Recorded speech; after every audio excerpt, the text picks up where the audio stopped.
हमने पिछले 2 एपिसोड में जाना कि ईसा मसीह से पहले क्या क्या हुआ। अब हम बात करेंगे कि ईसा मसीह के साथ क्या हुआ। सन 6 ईस्वी आ गया।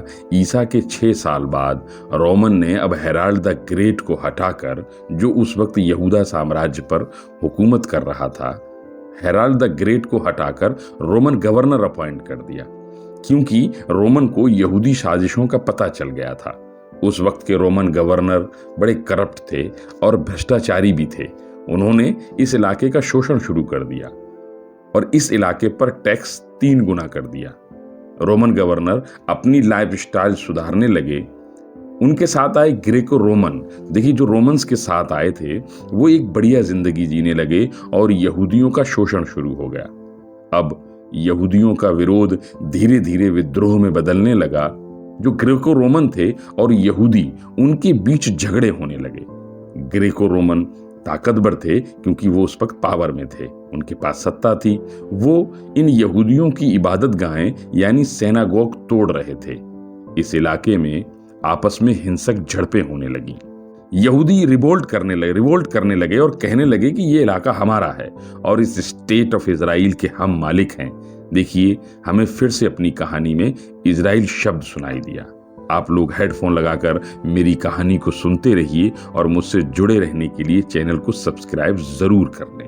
रोमन और यहूदियों में फासला और संघर्ष बढ़ता जा रहा था। यहूदी फिर से बारूद के ढेर पर आ गए थे और उनका कत्लेआम होने ही वाला था। वो लोग गुलामों की तरह बदतरीन जिंदगी जी रहे थे। देखिए, हेराल्ड द ग्रेट के डर से बैतलहम से मिस्र चले गए ईसा मसीह, ईसा बिन मरियम 32 या 34 साल की उम्र में जेरूसलम वापस आ गए और खुद को, देखिए, कुरान के मुताबिक, मेरी कहानी में मैंने ऑथेंटिक दस्तावेज जो माना है वो धार्मिक किताबों को माना है। तो कुरान के अकॉर्डिंग या कुरान के मुताबिक ईसा मसीह ईश्वर का पैगंबर और बाइबल और यहूद के अनुसार खुदा का बेटा होने का दावा कर दिया और खुद को मसीहा घोषित किया। यहूदी कौम अपनी यहूदियत में इतनी धर्मांध हो चुकी थी कि उन्हें सिर्फ अपने कर्मकांड ही पसंद थे। यहूदियों के कट्टरपंथी रब्बियों ने यानी धर्म गुरुओं ने ईसा मसीह का विरोध किया और ये कहकर विरोध किया कि ये बच्चा हमको सिखाएगा कि मजहब क्या होता है, खुदा क्या होता है, क्योंकि ईसा नौजवान थे और रब्बी बूढ़े धर्म गुरु। तब ईसा मसीह ने एक बात कही। देखिए, इस बात पर आप ध्यान दीजिए, तब आपको मेरी आगे के सारे एपिसोड और एक जो कॉन्फ्लिक्ट है वो आपको बिल्कुल समझ में आएगा कि इसका, देखिए, इसके राजनीति जो कॉन्फ्लिक्ट है उसका राजनीतिक पहलू अलग है। अब हम बात कर रहे हैं उसके धार्मिक पहलुओं से कि मामला सही क्या है, मतलब उनका कॉन्फ्लिक्ट क्या है। तो देखिए, आप लोग इस बात पर अब ध्यान दीजिए तो आपको कहानी आगे समझ में आएगी। उस वक्त ईसा मसीह ने कहा, अब्राहम के बेटे इसहाक की शाख से मैं आखिरी पैगंबर हूं जो तुम्हें इस गुलामी और जिल्लत से भरी जिंदगी से आजाद कराने आया हूं, जैसे कि मूसा तुम्हें आजाद करा के फिरौन से लाए थे और यहां कनान में तुम्हें लाकर उन्होंने बसाया। बस ऐसे ही इस पूरी जिल्लत भरी जिंदगी से मैं तुम्हें बचाने आया हूं। लेकिन रब्बियों को ईसा में मसीह जैसी कोई बात नजर नहीं आई। यहूदियों के धर्मगुरु रब्बियों ने मसीह पर आरोप लगाया और एक मिथ यानी एक बोहतान गढ़ दिया कि ईसा खुद को ईश्वर का बेटा बताता है। ये पाप है और मसीह एक पापी इंसान है।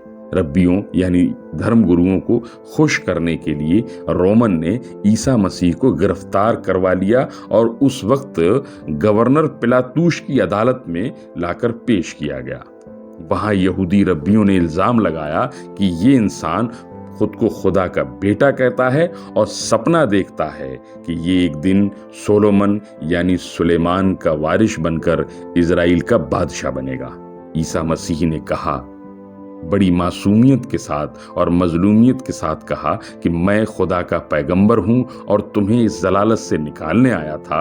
मैं डेविड यानी दाऊद, सोलोमन यानी सुलेमान की ही औलादों में से हूं। जब वो खुदा के बेटे नहीं थे तो मैं कैसे खुदा का बेटा हो गया? ये एक इल्जाम है मुझ पर।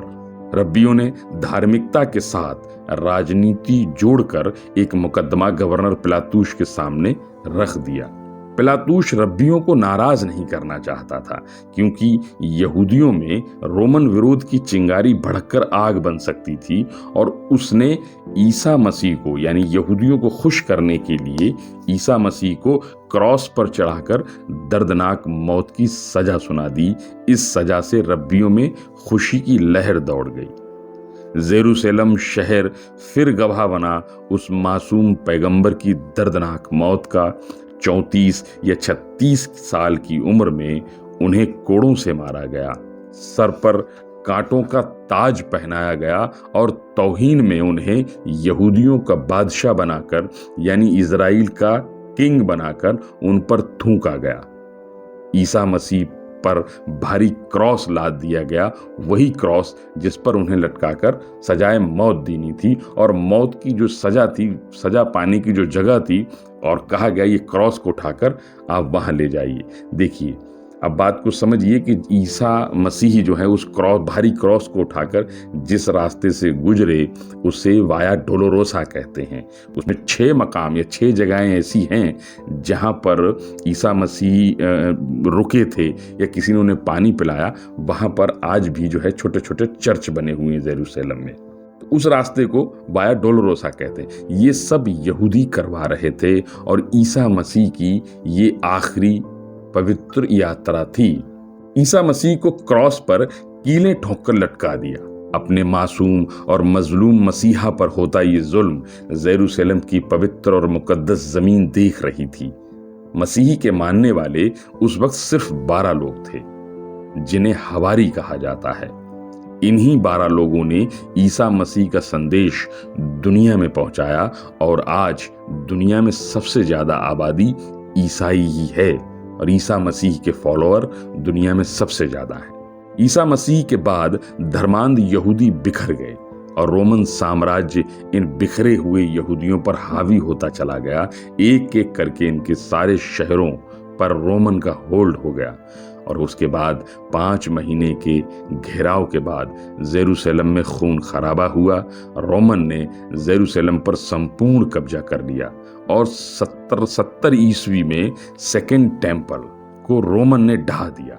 यानी पहला टेम्पल ढाया था नबूकदनजर, बेबीलोन के राजा नबूकदनजर ने, दूसरा रोमन ने ढा दिया और यहूदियों को निकालकर रोमन साम्राज्य के अलग अलग इलाकों में गुलाम बनाकर भेज दिया, क्योंकि रोमन उस वक्त बहुत बड़ा साम्राज्य था और बहुत बड़े इलाकों पर फैला हुआ था। लीबिया, इजिप्ट, साइप्रस और मेसोपोटामिया के यहूदियों का कत्लेआम होता रहा। यहूदी भी रोमन का मुकाबला करते रहे। ऐसा नहीं कि यहूदी नहीं लड़ रहे थे, लेकिन जंगें होती रहीं और यहूदियों का कत्लेआम होता रहा, क्योंकि रोमन साम्राज्य उस वक्त बहुत ताकतवर था। एक घटना का जिक्र करते हुए कहानी आगे बढ़ाते हैं। सन 132 ईस्वी में बार खोखवा रिवोल्ट हुआ, जिसमें यहूदी इजराइल बनाना चाहते थे। इनका एक रिवोल्ट था जिस पर एक किताब लिखी गई है, जो किताब आज भी अमेज़न पर भी आपको मिल जाएगी, आप मंगाकर उसे पढ़ सकते हैं। उस बार खोखवा रिवोल्ट का उद्देश्य ये था कि ये यहूदी इजराइल बनाना चाहते थे, अपनी पवित्र जमीन पर फिर लौटना चाहते थे, लेकिन यहूदियों का रिवोल्ट फेल हुआ और ये यहूदियों के लिए विनाशकारी साबित हुआ। इनका इस तरह कत्लेआम हुआ कि जिन इलाकों में ये रहते थे वहां नए लोग लाकर बसाए गए, यानी इलाके के इलाके खाली हो गए। यहूदियों को गुलाम बनाकर रोमन साम्राज्य के अलग अलग इलाकों में पहुंचा दिया गया था। ये पूरी कौम फिर से बिखरकर दर बदर हो गई। एक और शहर है जो अब तुर्की के कब्जे में है, मैं उसका जिक्र करता हूं, कॉन्स्टेंटिनोपल। वो जिस किंग के नाम से है, कॉन्स्टेंटाइन, ये रोमन राजा था जो अब ईसाई धर्म अपना चुका था। इसकी कहानी भी बहुत दमदार है, मैं किसी और दिन सुनाऊंगा। आप मेरे चैनल को सब्सक्राइब करके मेरे साथ जुड़े रहिए। कॉन्स्टेंटाइन की माँ सेंट हेलेना ने 2 बड़े चर्च जेरूशलेम में बनवाए। जहां ईसा मसीह को सूली पर चढ़ाया गया था, उस चर्च को चर्च ऑफ होली स्पल्चर कहते हैं और दूसरा जहां ईसा का जन्म हुआ था उस चर्च को चर्च ऑफ नेटिविटी कहा जाता है। इनमें एक चर्च उसी टेम्पल ऑफ माउंट पर बनवाया जहां फर्स्ट टेम्पल और सेकंड टेम्पल यानी यहूदियों का पहला मंदिर यानी दूसरा मंदिर का मलबा पड़ा है।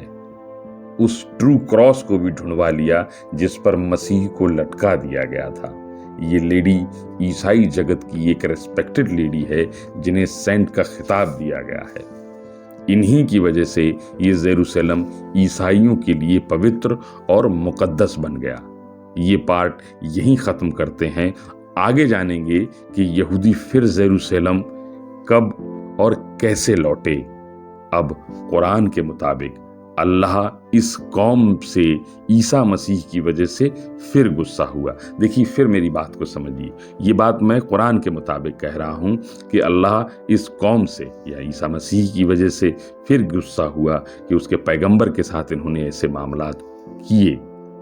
और उसके बाद इसहाक की शाख से पैगंबरियत ईसा मसीह के साथ खत्म हुई। लेकिन यहूदियों की किताब तौरा में, बाइबल में एक आने वाले पैगंबर का जिक्र मौजूद था। वो आज भी इस बात को मानते हैं कि एक पैगंबर हमारे अंदर आएगा।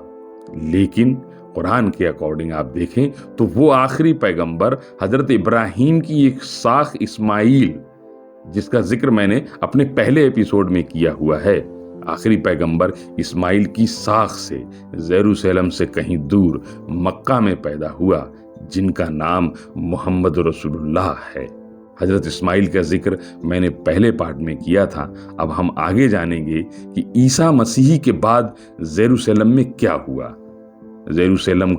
जेरूसलम मुसलमानों के लिए पवित्र और मुकद्दस कैसे बन गया, और फिर सब ये मजहबी लोग अपनी अपनी मान्यताओं के अनुसार जो इनकी किताबों में मौजूद हैं, जो इनका पीछे गुजरा हुआ वक्त है, माजी जिसे हम कहते हैं, भूतकाल, भविष्य और मौजूदा वक्त में ये किन किन मान्यताओं के साथ आपस में एक दूसरे का खून के प्यासे हैं और ये सब कुछ बर्दाश्त कर रहा है, तो वो एक पवित्र और मुकद्दस शहर जेरूसलम, और ये कैसे और क्यों टूट पड़ते हैं इस पूरे शहर पर, जानेंगे हम अपने अगले पार्ट में।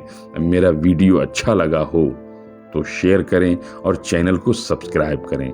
जुड़े रहें मेरे साथ। Thank you for watching.